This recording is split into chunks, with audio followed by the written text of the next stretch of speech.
I tried to live rationally, it didn't work out, so I decided to live irrationally and enjoy life. Hi, I'm Daria, and that's what an acquaintance of mine told me recently. And honestly, I wasn't even surprised. This is one of the most common misconceptions about rationality, that it's a joyless prison that everyone who wants to enjoy living should escape from, not the fundamental tool we can use to live joyfully. The assumption goes like this.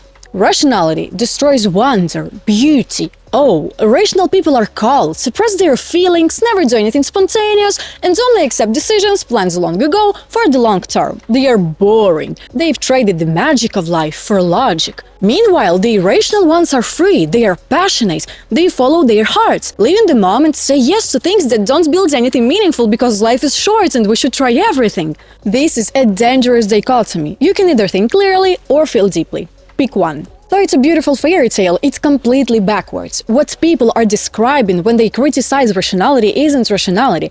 It's a straw man built by people who never understood reason or who tried to use it for self-suppression and wondered why it didn't work. I want to dismantle this myth. Not because I enjoy ruining people's excuses, though I do, but because this misconception costs people years of their lives. So let's define the terms properly to see what rationality is, what irrationality costs you, and why the magic of life we are looking for doesn't exist outside of reason, but because of it. So, what rationality is? Rationality is the recognition that reason is our only source of knowledge and our only reliable guide to action. It doesn't mean we must suppress our emotions or feelings or turn every decision into a dry logical equation. It means accepting that we are parts of reality and must act in accordance with it to reach our goals.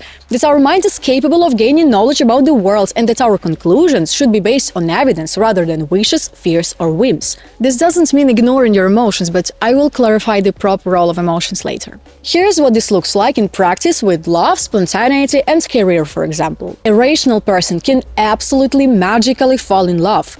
Deeply, passionately, completely. The difference is that they've done the work of identifying what they value in a romantic partner, someone they intend to share most of their life with.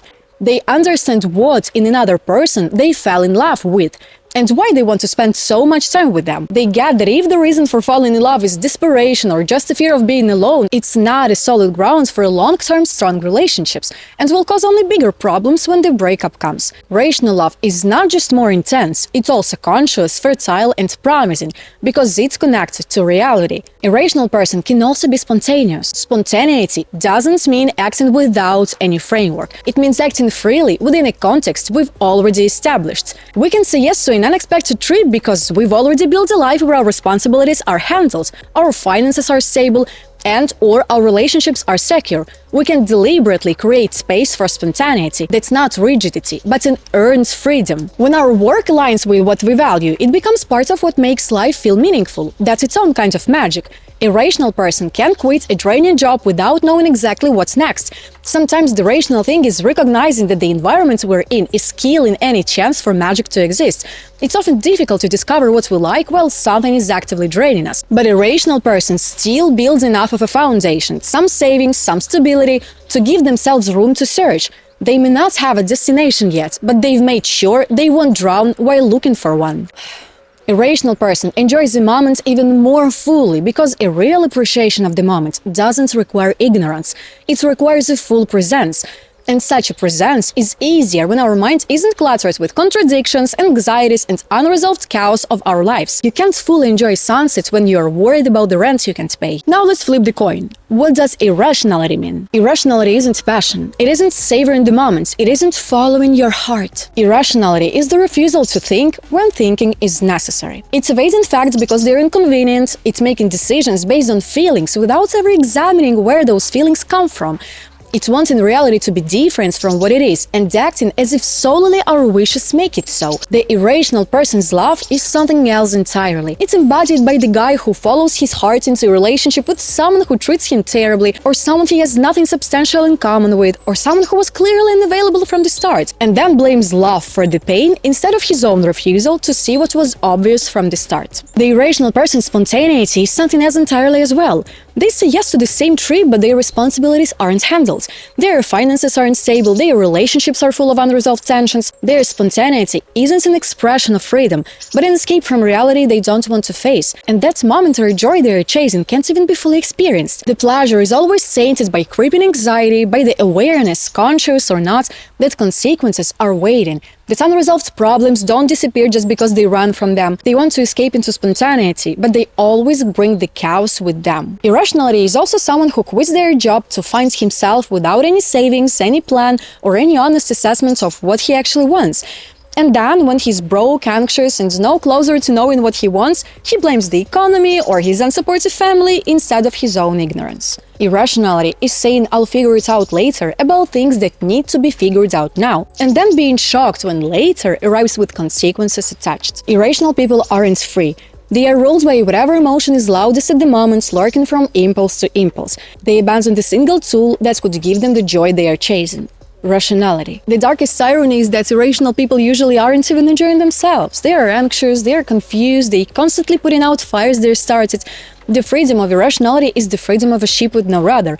You go wherever the waves take you, calling it adventure, until the ship hits the rocks. In that sense, the irrationalist's magic is just borrowed time. The live irrationalist supporters hardly want to admit that when they are enjoying the magic, they are coasting on a foundation built by prior rationality, either theirs or someone else's they benefit from. That carefree lifestyle, funded by past discipline, or by parents, partners, or friends who are still being rational and caring enough on their behalf. And here's the thing about spending without earning. Eventually, you run out. The savings run out, the relationships start fraying, the career starts stalling, the stability erodes. One by one, the structures holding up the magic collapse, and suddenly the irrational life doesn't feel so free anymore. This is why irrationality can feel great in the short term, once drawing on reserves and enjoying the warmth of the fire while refusing to gather more wood. Before any action, we should ask ourselves, what kind of magic will this bring? The true kind, sustainable, earned, built on reality, or the false kind, a short burst of pleasure with a price tag attached. The spontaneous trip we can't afford might feel like freedom for a weekend, but the doubt and anxiety that follow will poison months of our life. The relationship we rush into because we feel lonely might feel like love for a moment, but the incompatibility will drain us for years. The job we quit without a plan might feel like liberation today, but the chaos it creates will steal our peace tomorrow and for the days to come. True magic compounds. False magic borrows from our future. This is where we need to get precise, because this is where it's easy to go wrong. Emotions matter. I'm not insisting on ignoring them, suppressing them, or pretending they don't exist. That would be its own form of irrationality. But emotions are not tools of cognition. They don't tell us what's true. They tell us what we believe is true, based on our existing accepted premises. Ever notice how someone can be terrified of flying but completely calm about driving, even though driving is statistically far more dangerous? That's because emotions aren't truth detectors. If we feel fear, that fear is based on our judgment, conscious or subconscious, that something threatens us, either physically or psychologically. But is the threat real? Is our assessment accurate? The fear doesn't answer that. Only thinking can. If we feel joy, is the thing we're enjoying actually good for our life? Without a prior examination of our values, whether they are life-serving or life-deteriorating, the joy itself doesn't answer that either. This is why following your emotions without examination is dangerous. Our emotions are only as reliable as the premises they are based on. If our premises are wrong or unexamined, our emotions will lead us in the wrong direction, and we'll feel great about it right until the consequences arrive. Rationality doesn't eliminate emotions, it cleans them. It makes sure our emotional responses are connected to reality and serve our goals, so that when we feel joy, it's joy we can trust. And when we feel fear, it's not just a made-up reason to worry unnecessarily. Rational people don't ignore their emotions. They examine and understand them to use them to their advantage. If we want to feel more joy, we must act not in ignorance of reality, but in accordance with it. To contrast the two versions of living in a moment. The irrational person's moment is always haunted. They might feel intense bursts of pleasure, but there's always a shadow, something they are avoiding, something that will demand attention later. The sense that the good feeling is fragile because it's not based on anything solid. Their presence is a show for anyone around them, while the anxious truth lurks inside. The rational person handles their responsibilities, builds a stable foundation, makes peace with their past, and prepares for the future. And because of that, they can be here now without distraction. Present not because they are ignoring reality, but because they've aligned themselves with it. When we live rationally, we build a life where genuine joy is a natural consequence. In that sense, rationality not only creates but preserves the magic of life. See the difference? Which one sounds more like living? Let's return to my acquaintance. I tried to live irrationally, it didn't work out, so I decided to live irrationally and enjoy life. What does this actually mean? It means they found rational living difficult, which it is. Thinking is effort. Examining our premises is uncomfortable. Building something meaningful takes time. So they quit without recognizing how difficult dealing with the consequences of irrationality will be, and how little joy remains when they arrive. The good decisions they made before still carry them for a while, but new good decisions aren't being made. The foundation erodes. Then the contradictions start piling up. When we don't think carefully, our choices may conflict with each other. We may want incompatible things, make promises we can't keep. Then the anxiety returns, worse than before. Because now it's not just the usual worries of life, it's the specific anxiety of knowing, somewhere deep down, that we've abandoned the will, that no one is steering, that we're drifting towards something we won't be able to avoid. And finally, the magic disappears entirely, because the magic was never coming from irrationality. It was coming from rational decisions made earlier, and irrationality just burns through all of it. The end state of consistent irrationality isn't freedom, it's chaos, it's suffering, it's looking back at the wreckage and wondering where it all went wrong. Here's the irony: those who stop thinking and start just following their emotions despite all their talk of enjoying life often operate on the premise that lasting joy is impossible for them. So they grab what they can, when they can, however they can. The rational people believe that lasting happiness is achievable and that their actions matter, and because of that, they are willing to do the work of building a life rather than just chasing scraps of feelings. So,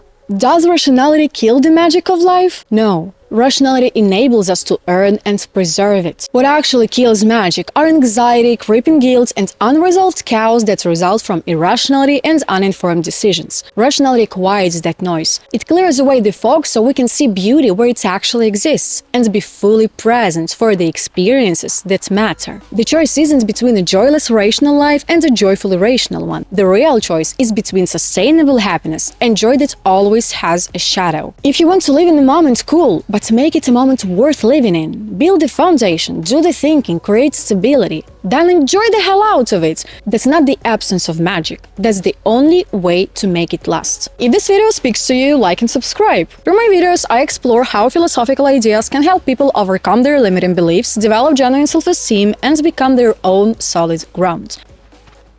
It was Daria, and see you soon!